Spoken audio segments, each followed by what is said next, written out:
ನಮಸ್ತೆ ವೀಕ್ಷಕರೇ, ವಿಸ್ಮಯ ನ್ಯೂಸ್ಗೆ ಸ್ವಾಗತ. ನಾನು ನಿಮ್ಮ ದಿವ್ಯಾ. ಲಕ್ಷಾಂತರ ವಿದ್ಯಾರ್ಥಿಗಳು ಕಾಯುತ್ತಿರುವಂತಹ ಪ್ರಸಕ್ತ ಸಾಲಿನ ದ್ವಿತೀಯ PUC ಫಲಿತಾಂಶ ಇಂದು ಪ್ರಕಟ ಆಗ್ತಾ ಇದೆ ಅಂತಲೇ ಹೇಳ್ಬೋದು. ಲಕ್ಷಾಂತರ ವಿದ್ಯಾರ್ಥಿಗಳ ಭವಿಷ್ಯ ಕನಸಿನ ದಿನ ಇವತ್ತು ಅಂತಲೇ ಹೇಳ್ಬೋದು. ಪ್ರತಿಯೊಬ್ಬ ಮಕ್ಕಳು, ಲಕ್ಷಾಂತರ ವಿದ್ಯಾರ್ಥಿಗಳು ಕೂಡ ಈ ಒಂದು ಕ್ಷಣಕ್ಕಾಗಿ ಕಾದು ಕುಳಿತಿದ್ದಾರೆ. ಶಾಲಾ ಶಿಕ್ಷಣ ಮತ್ತು ಸಾಕ್ಷರತಾ ಸಚಿವ ಮಧು ಬಂಗಾರಪ್ಪ ಅವರು ಇಂದು ಮಧ್ಯಾಹ್ನ 12:30ಕ್ಕೆ ದ್ವಿತೀಯ PUC ಫಲಿತಾಂಶ ಪ್ರಕಟ ಆಗುತ್ತೆ. ತದನಂತರ ಅಂದರೆ 1:30ಗೆ ವೆಬ್ಸೈಟ್ಗಳಲ್ಲಿ ಪ್ರತಿಯೊಬ್ಬರು ಕೂಡ ಈ ಒಂದು ಫಲಿತಾಂಶವನ್ನು ವೀಕ್ಷಿಸಬಹುದು ಅಂತ ತಿಳಿಸಿದ್ದಾರೆ. ಯಾವ ಒಂದು ವೆಬ್ಸೈಟಲ್ಲಿ ಈ ರಿಸಲ್ಟ್ ನಾವು ನೋಡ್ಬೋದು ಅಂತ ಆದರೆ KRRESULTS.NIC.IN ಈ ಒಂದು ವೆಬ್ಸೈಟಲ್ಲಿ ಪ್ರತಿಯೊಬ್ಬರು ಕೂಡ ತಮ್ಮ ರಿಸಲ್ಟನ್ನು ನೋಡ್ಬೋದು.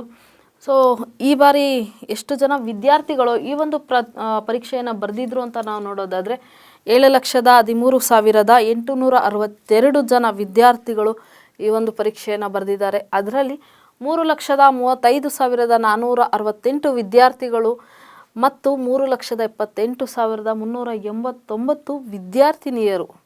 ಇದಲ್ಲದೆ 5 ಜನ ದ್ವಿಲಿಂಗಿಗಳಿದ್ದರು.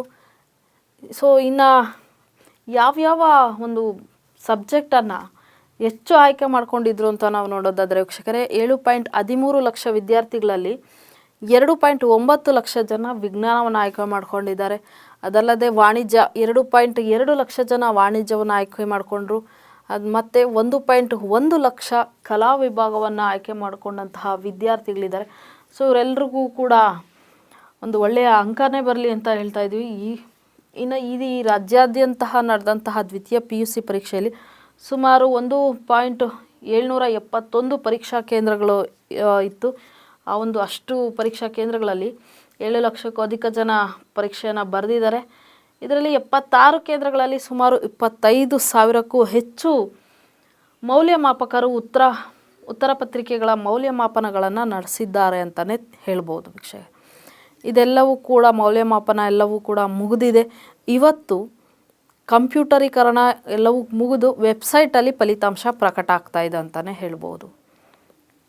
ಪರೀಕ್ಷೆ ಅಂತ ಬಂದಾಗ ಸೋಲು ಗೆಲುವು, ಪಾಸು ಫೇಲು ಎಲ್ಲವೂ ಇದ್ದೇ ಇರುತ್ತೆ. ಇದಿಷ್ಟೇ ಜೀವನ ಆಗಿರಲ್ಲ. ಯಾರೂ ಆ ರೀತಿ ಆಗೋದು ಬೇಡ. ಒಂದು ವೇಳೆ ಯಾರಾದರೂ ಫೇಲ್ ಆದರೆ ಯಾವುದೇ ರೀತಿಯಾದಂತಹ ಬೇರೆ ರೀತಿಯಾದಂಥ ಯೋಚನೆಗಳು ಮಾಡೋಕ್ಕೆ ಹೋಗ್ಬಿಡಿ. ಯಾಕಂದರೆ ಇವತ್ತಿಗೆ ಮುಗಿಯೋದಲ್ಲ, ಮತ್ತೆ ಎಕ್ಸಾಮ್ಗಳನ್ನ ಕಟ್ಟಬಹುದು, ಬರೀಬಹುದು, ಮುಂದೆ ಫ್ಯೂಚರ್ ಇನ್ನೂ ಚೆನ್ನಾಗೇ ಇರುತ್ತೆ.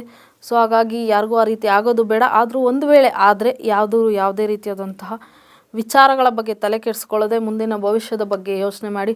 ಯಾರೆಲ್ಲ ಈ ಒಂದು ಪರೀಕ್ಷೆಯನ್ನು ಬರೆದಿದ್ದೀರಾ, ಅಷ್ಟು ಜನ, ಲಕ್ಷಾಂತರ ಜನ ಮಕ್ಕಳು, ಅವರ ತಂದೆ ತಾಯಿಗಳು, ಶಾಲಾ ಶಿಕ್ಷಕರು ಕೂಡ ಈ ಒಂದು ಕ್ಷಣಕ್ಕಾಗಿ ಕಾದು ಕುಳಿತಿದ್ದಾರೆ ಅಂತಲೇ ಹೇಳ್ಬೋದು. ಇವತ್ತು ಮಧ್ಯಾಹ್ನ ಏನು ದ್ವಿತೀಯ PUC ಫಲಿತಾಂಶ ಪ್ರಕಟವಾಗ್ತಾ ಇದೆ, ಪ್ರತಿಯೊಬ್ಬರೂ ಕೂಡ ಆ ಒಂದು ಕ್ಷಣಕ್ಕೋಸ್ಕರ ಕಾದು ಕುಳಿತಿದ್ದಾರೆ. ದ್ವಿತೀಯ PUC ಪರೀಕ್ಷೆ ಬರೆದಿರುವಂತಹ ಎಲ್ಲ ವಿದ್ಯಾರ್ಥಿಗಳಿಗೂ ನಮ್ಮ ವಿಸ್ಮಯ ನ್ಯೂಸ್ ಚಾನಲ್ ವತಿಯಿಂದ ಶುಭಾಶಯಗಳನ್ನು ಕೋರುತ್ತಾ, ಯಾರೆಲ್ಲ ಪರೀಕ್ಷೆ ಬರೆದಿದ್ದೀರಾ ಅವರೆಲ್ಲರಿಗೂ ಕೂಡ 100ಕ್ಕೆ 100ರಷ್ಟು ಫಲಿತಾಂಶ ಬರಲಿ ಎಂದು ಆಶಿಸುತ್ತಾ, ಇದಾಗಿತ್ತು ಈ ಕ್ಷಣದ ಸುದ್ದಿ. ನಿರಂತರ ಸುದ್ದಿಗಾಗಿ ನೋಡ್ತಾ ಇರಿ ವಿಸ್ಮಯ ನ್ಯೂಸ್ ಕನ್ನಡ.